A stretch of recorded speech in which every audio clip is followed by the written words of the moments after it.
This is downtown Essex Junction, the center of a village that was incorporated in 1893, but has existed since the early 1700s. Things have changed a lot over the centuries. New residents have arrived, new roads have been paved, schools have been built, businesses have come and gone.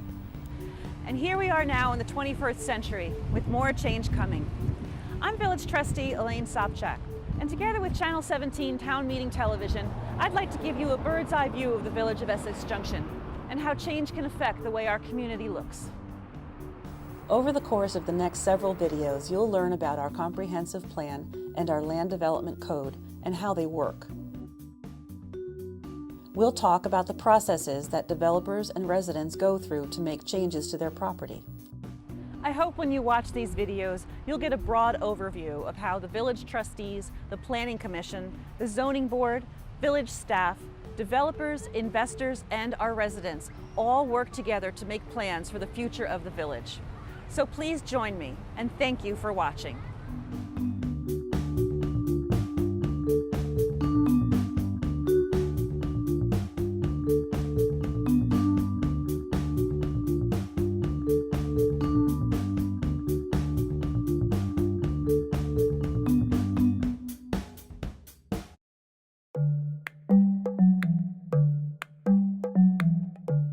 Have you ever driven down the road and noticed suddenly that a building is going up?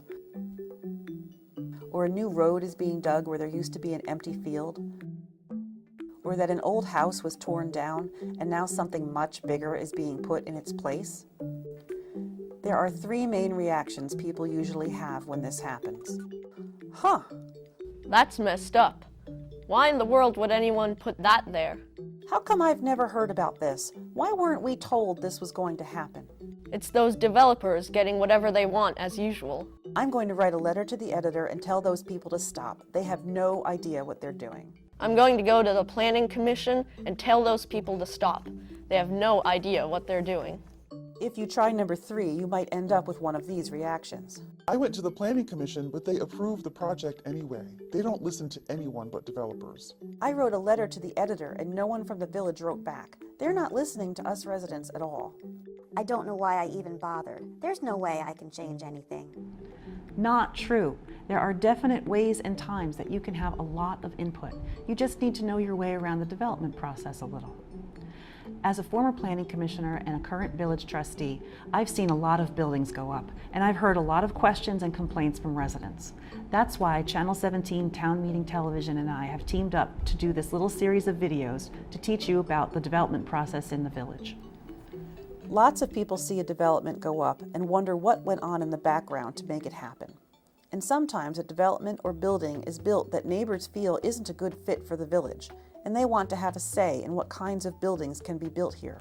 You need to know how and when to give your input about how the village should look so that you actually can have an input.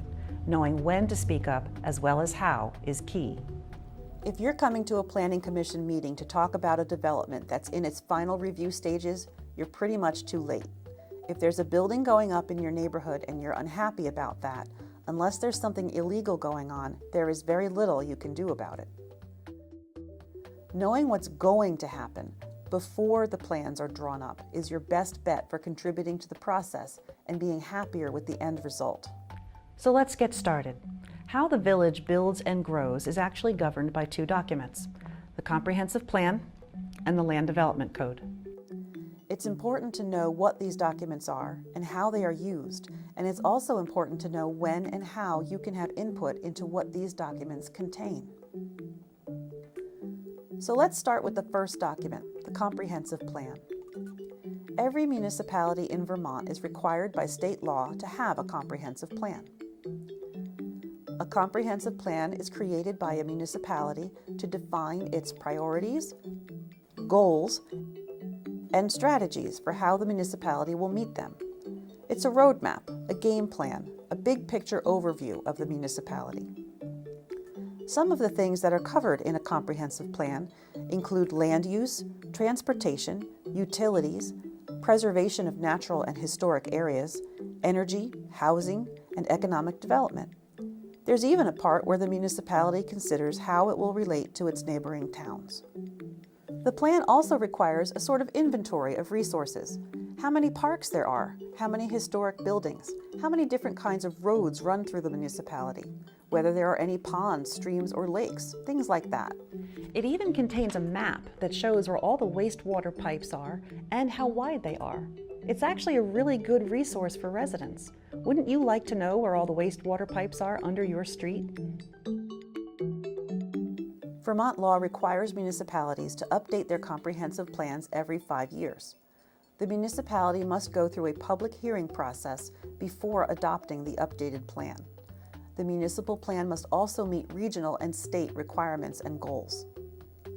The Village of Essex Junction's comprehensive plan can be read and downloaded from the village website. It was last updated over the course of several months in 2013 and 2014, after many meetings and public hearings. The Village Planning Commission is in charge of updating the plan. They are a group of 7 people who volunteer to be on the commission and are appointed by the village trustees. They get a tiny stipend and enormous amounts of gratitude. Some of them are in the building business and some are not. The Planning Commission has a page on the village website. The Planning Commission spends several months discussing all aspects of the comprehensive plan. During that time, they also hold public hearings when anyone in the community can come in and talk about what they'd like to see in the plan, concerns they have, or things they'd like to see removed from the plan. This is a prime opportunity for the public to have input into how the comprehensive plan is written. And even though the plan was recently updated, citizens can work together to bring requests to the Planning Commission to change the comprehensive plan anytime. After the public hearings and a lot of discussion over several months, the Planning Commission agrees on all the changes to the plan. The Planning Commission reviews the final draft and votes to send it to the village trustees, who vote to adopt it. Then the plan goes to the Chittenden County Regional Planning Commission and the state for final approval. Once it's adopted, it becomes the basis for any changes to the Land Development Code for the next 5 years. But don't worry, opportunities for public input aren't limited to once every 5 years. It's all about staying informed. As a resident, that's your responsibility.